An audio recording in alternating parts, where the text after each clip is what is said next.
Good day, everyone, and thank you to all of those who are watching and listening. It is the Empowered Educator, and I am back with another powerful message and video that was on my heart to share with you all today. Today's topic is going to talk about how to set up your hallway expectations inside of your K through 5 learning space and to help your students see themselves as leaders within the hallway and school community. All right. But before I delve too deep into this video, I do want to give a shout out to all of my new subscribers and those who are watching. Welcome to the channel. Please click that like button if any of the ideas that you learned from this video resonate with you. If you have any ideas that you would like to share, please feel free to utilize the comment section below to continue to share the air. All right. But without further ado, I am going to go ahead and jump into the contents of this video. It's not going to be very long.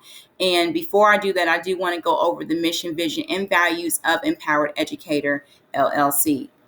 So the mission is to empower priority school educators, children, and families through culturally responsive instructional practices that promote marginalized student academic achievement and positive behavior outcomes. The vision is to empower and educate the whole child, as well as their caregivers, teachers through culturally responsive instructional practices and routines. So everything that I delve into here on this channel or any topics that I uncover are specific routines that help students who have a diverse learning need, such as students that might have IEP or a special education plan, students that might have a behavior support plan in place, students that have different learning styles, students that come from different backgrounds of culture. All right. And then we empower our students through the different aspects of their being, such as their mental health, their spiritual health, as well as their physical health.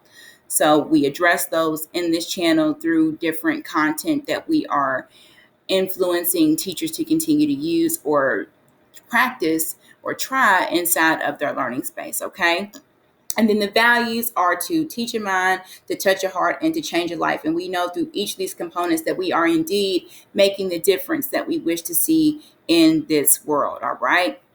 So again, the content of this video is, how to set up your hallway expectations and transitions. And this is not necessarily just for primary teachers. This is something that teachers throughout grade levels K through 5 can empower their students to do inside of the elementary school building. All right. So what I'm going to do first is I'm actually going to show you a video of a first grade class that is transitioning through the hall. And what I want you to take away from the video are anything that you might notice or any wonderings that you might have in this segment. All right.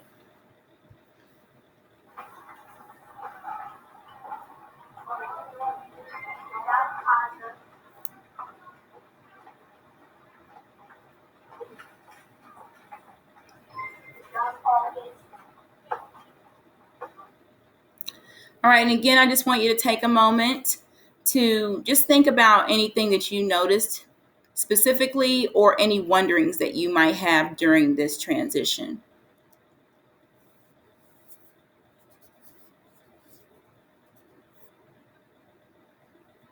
And I'll go ahead and point a few things out as well. From this video, you can see that students are transitioning in the halls. There's not another class that is occupying that space at this time, but ours. And as you can see, students are walking on the paws on the ground. We like to have paws inside of our school building to help our students have a nice, safe space away from the lockers in the hall, and then to also create safe space between other classes that are also transitioning within the school building. If you notice the students and how much space they have between them, I talk all the time about personal space and just being a polite person in the classroom and giving students their boundaries to breathe and have their privacy. And students are also wearing a hug and a bubble. A hug and a bubble is one of the first systems that you will see a lot of primary students utilize to help gain self-control inside of the elementary classroom. And as students, elementary grade levels, and then you'll notice as students go into those intermediate grades, some of those aspects of wearing a hug and bubble go away, and they're replaced with other habits of self-control, such as just keeping your arms to the side, and again just being respectful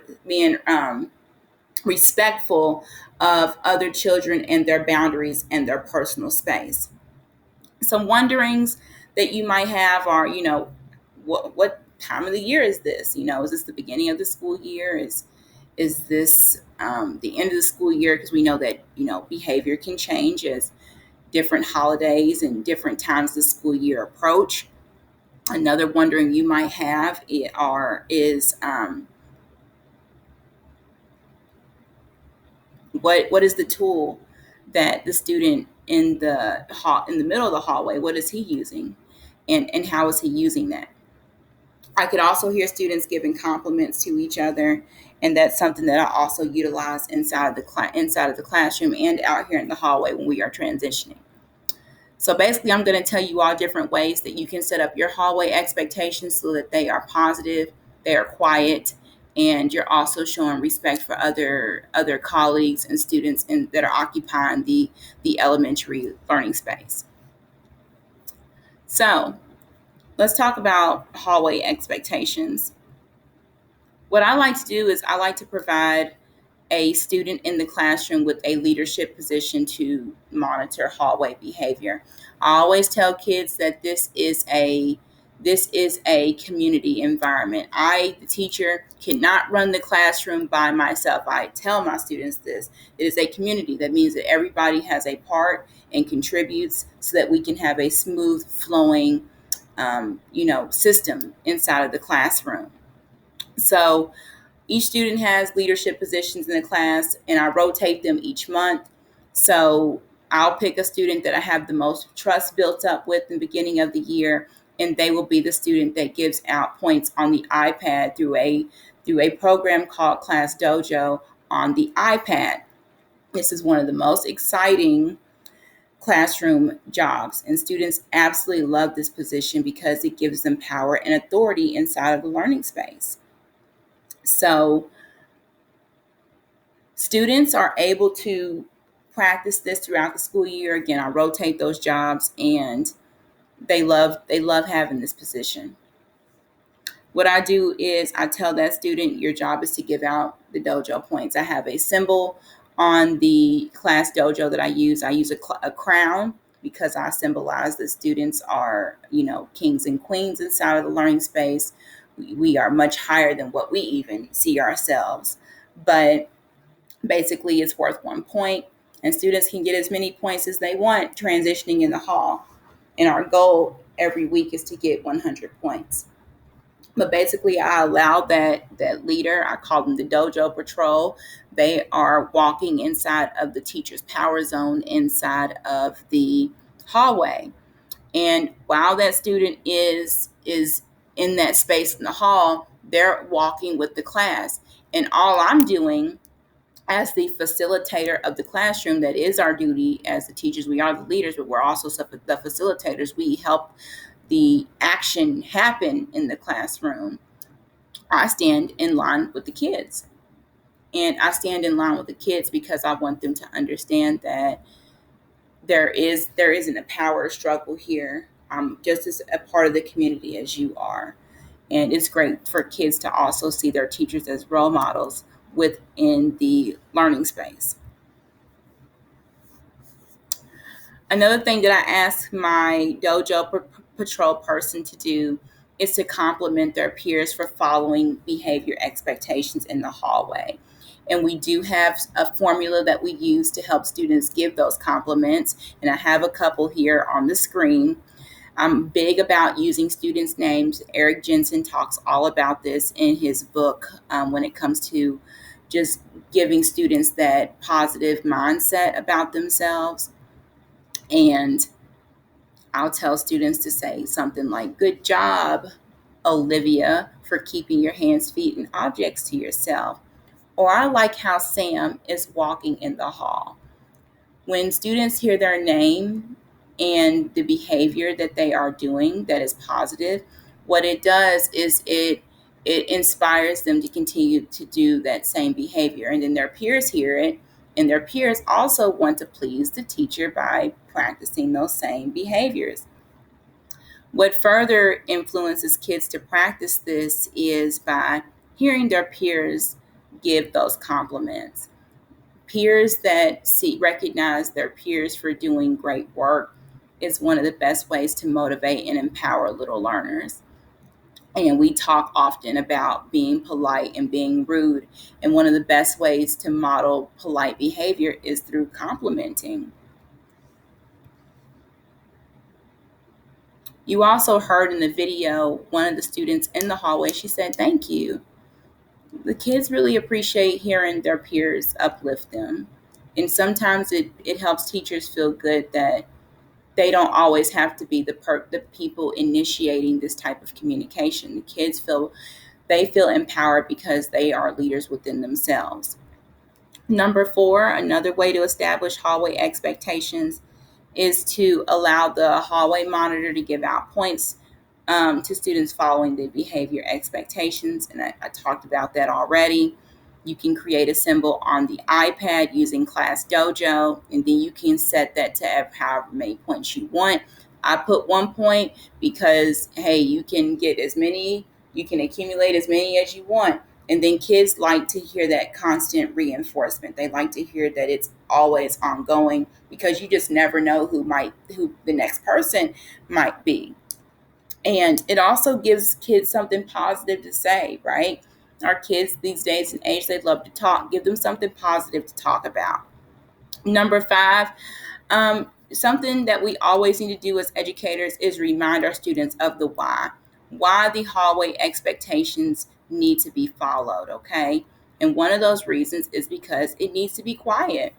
We are disturbing other classrooms when we walk by, and we are noisy, or we are not being respectful of the learning environments that other students are occupying in the school building. We want to make sure that we have self-control at all times. And when we have self-control, that also inspires others to gain some of that same self-worth, right? So tell the students why, okay? Kids always ask, well, why? That used to be my favorite question growing up. Why did this rapper make this song, Mommy? And why did this happen? And why? Why is the best question that kids ask. So tell them why. Why do you have to be quiet in the hallway? And don't just say because I said so. Give them a valid reason. Give them valid reasons about why it's important, right? Also, role play examples and non-examples of hallway behavior. I think I repeated these numbers, which I greatly apologize for. But sometimes I just get so excited making these presentations, and sometimes I skip over information. I don't check myself, but I do apologize for that. But something else that you can do to empower students in the hallway is role play. Role play is fun. It never gets old. It never gets old. There are adults that are actors and actresses out there making money off of role playing, okay? Role play examples and non-examples of hallway behavior. Make it funny. Make it something kids will enjoy. Ask kids to come up here and show me a positive example or a negative example. Have kids guess role-playing scenarios of positive and negative examples. This is a great way to show kids, visually what is expected or not expected in the hallway. And then finally, be strategic about your line order. I know a lot of times we want to go with I'm just going by last name, or I'm just going by first name. You have to go by, what the needs are. What are the needs? Who are the kids with the IEPs? Who are the kids with the BSPs that really need to be supported? Sometimes it's best to put those kids either in the front of the line, or sometimes it's best to put them in the back, because even when the class is going on, sometimes you're going to have your stragglers every once in a while the rest of the class is going on, and the one kid is giving the compliments. The other kids the other ones that are struggling, you can kind of get together, right? So, and the rest of the class might not see that because they're going along with the other student leader. But you want to be strategic about your line order. All right. I actually have a student right now. He loves all the boys for some reason, love to be first. All the boys want to be first, and they're gonna bump and grind and push so that they are that number one. But I actually have a student, and his last name starts with a Y, and he can't stand it. He always wants to be first. And I did line my students up by their last name, alphabetically in their last name. But I liked it because this student gets to learn about others coming first. So something he's working on personally is just being more respectful, especially when it comes to the ladies, and ladies go first and him kind of being last. But that's kind of intentional. That's an intentional doing. But same thing when you're making your line order. You want to be very intentional about where you're putting your kids. And so there's no behavior incidents that occur. All right. So those are just some simple ways that you can set up your hallway expectations. I hope this video was helpful. Again, if you're someone who's interested in mentorship or coaching, please feel free to reach out to me. And also, here are some recommended reads for you. And as always, we have homework to do. We're going to set that goal and we're going to make it happen. Good day to you all, and thank you so much for tuning in to watch this video.